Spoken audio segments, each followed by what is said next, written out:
الحمد لله رب العالمين والعاقبة للمتقين الصلاة والسلام على رسوله الأمين وعلى آله وصحبه أجمعين. عن معاذ بن جبل قال أخذ بيدي النبي صلى الله عليه وآله وصحبه وسلم فقال يا معاذ، قلت لبيك، قال إني أحبك، قلت وأنا والله أحبك، قال ألا أعلمك كلمات تقولها في دبر كل صلاتك؟ قلت نعم، قال قل اللهم أعني على ذكرك وشكرك وحسن عبادتك. هذا حديث صحيح أخرجه أحمد وأبو داود والنسائي وابن حبان والحاكم. مشاہدین و مستمعین، آج ہم سلسلہ احادیث نبویہ میں ایک اور حدیث شریف آپ کے لیے علم و حکمت، نور اور برکت کا خزینہ لائے ہیں۔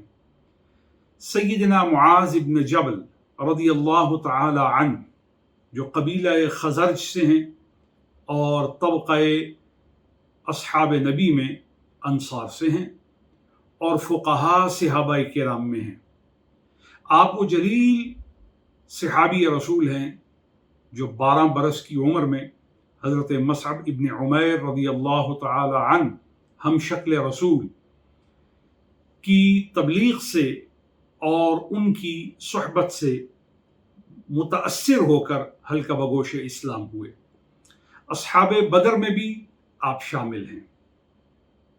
آپ کو طول صحبت حاصل ہے، حضور کی محفل میں بیٹھے رہنا، حضور کی باتوں کو سننا، حضور سے سیکھنا اور حضور کے رنگ میں اپنے آپ کو رنگنا، یہ آپ کی زندگی کے معمولات میں خاص طور پر تھا۔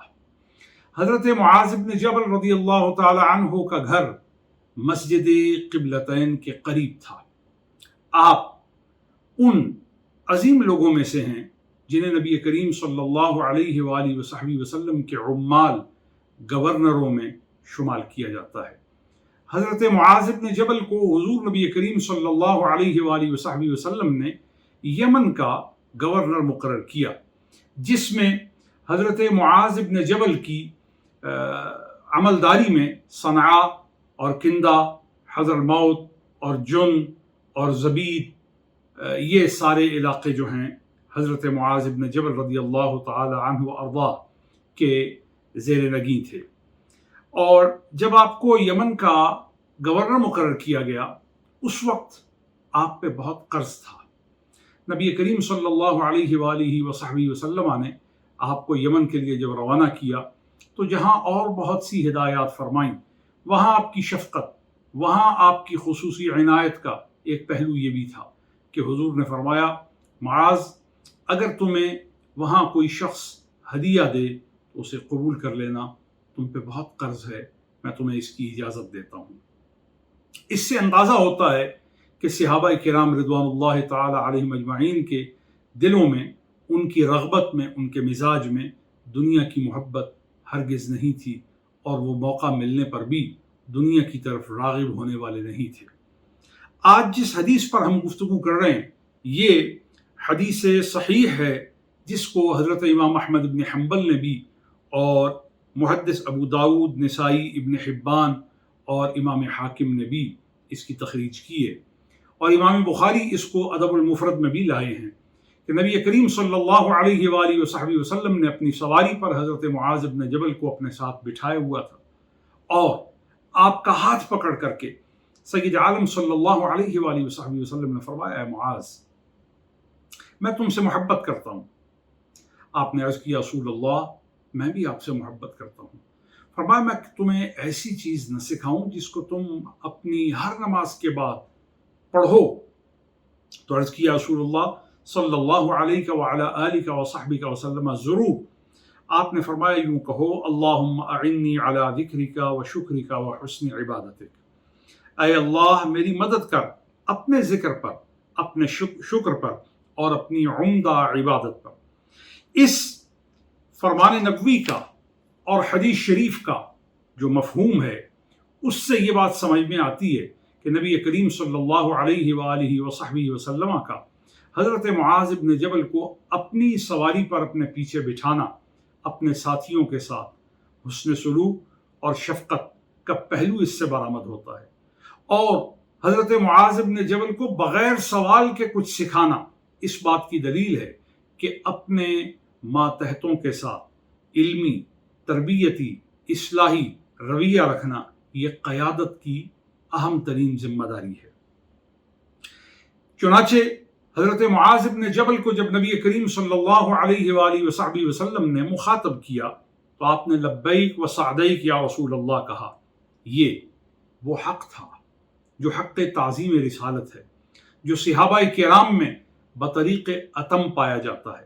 آج بھی اگر حضور کی محبت اور عشق اور ادب اور تعظیم اور توقیر کا مظاہرہ کیا جاتا ہے تو یہ اس رنگ رسول کا اثر ہے جو صحابہ کرام میں موجود تھا۔ لہٰذا اس سے ایک اور بات کا اندازہ بھی لگایا جا سکتا ہے کہ نبی کریم صلی اللہ علیہ وآلہ وصحبہ وسلم کو عام مخلوق سے برتر جاننا، اعلیٰ جاننا، معزز جاننا یہ اہل ایمان کا شیوا ہے۔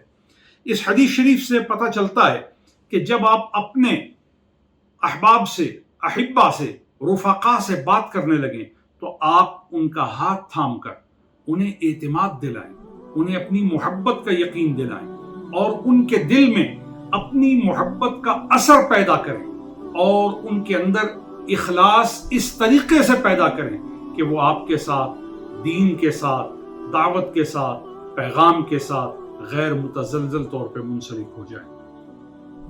اور نبی کریم صلی اللہ علیہ وآلہ وصحبہ وسلم نے حضرت معاذ بن جبل رضی اللہ تعالی عنہ کو جو کلمات سکھائے اس کا دعا سے تعلق ہے، اور دعا بھی عبادت ایسی جو کہ مکتوبہ ہے، یعنی فرض عبادت کے بعد نبی کریم صلی اللہ علیہ وآلہ وصحبہ وسلم نے یہ کلمات آپ کو سکھائے۔ تو اس سے پتہ چلتا ہے کہ فرض نماز کے بعد دعا کرنا یا عبادت کے بعد دعا کرنا عبادت کے فیض کو اور مقصود کو پورے طریقے سے حاصل کرنے کے معنی میں ہے۔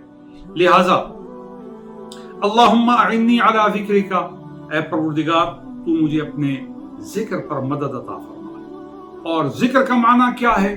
ذکر کا معنی یہ ہے کہ جس خالق کو اپنی زبان سے یاد کیا جائے، اس کے حکموں پر عمل کیا جائے، اس کے منہیات سے باز رہا جائے، اس کے راستے پر چلا جائے اور شیطان سے نفرت کی جائے، گناہ سے نفرت کی جائے۔ وہ شکر کا، اور اپنے شکر پر میری مدد کر۔ شکر ایک ایسی عظیم عبادت ہے جس سے بندے کے اندر اہلیت پیدا ہوتی ہے کہ وہ اپنے مالک کے قریب ہو کر اس کے فضل کا طالب بن جاتا ہے، مستحق بن جاتا ہے، اور یہ فضل ایسا شکر کے ذریعے بندے کو حاصل ہوتا ہے کہ جو رسولوں کو ذوق اور شوق ہے، جس کی طلب رسولوں نے کی ہے اور کہا افلا اکون عبدا شکورا۔ تو گویا عبد شکور ہونا ایک بہت بڑا اعزاز ہے، ایک بہت بڑا مقام ہے، اور جب بندہ شکر گزاری کرتا ہے تو وہ اللہ کے قریب ہوتا ہے، اور شکر گزاری سے اللہ کی نعمتوں میں اضافہ ہوتا ہے، جیسا کہ فرمایا لئن شکرتم لازیدنکم، تم اگر شکر کرو گے تو میں اپنی نعمتوں میں، فضل و احسان میں تمہارے لیے اضافہ کروں گا۔ اب حسن عبادت کیا ہے؟ حسن عبادت یہ ہے کہ نماز کو ضائع نہ کیا جائے، اس کو بر وقت پڑھا جائے اور اس کے معنی، مفہوم اور اس کی دلالت کے ساتھ پڑھا جائے، اور وہ کیا ہے؟ ان الصلاۃ تنہی عن الفحشاء والمنکر، نماز فحاشی سے روکتی ہے، نماز عریانی سے روکتی ہے، نماز بدی سے روکتی ہے، برے کلمے سے روکتی ہے، برے رویے سے روکتی ہے، برے مزاج سے روکتی ہے۔ یہی انسانیت ہے، یہی دین کا فیضان ہے۔ اللہ تعالی ہمیں اس کے سمجھنے کی اور اس پر عمل کرنے کی توفیق عطا فرمائے۔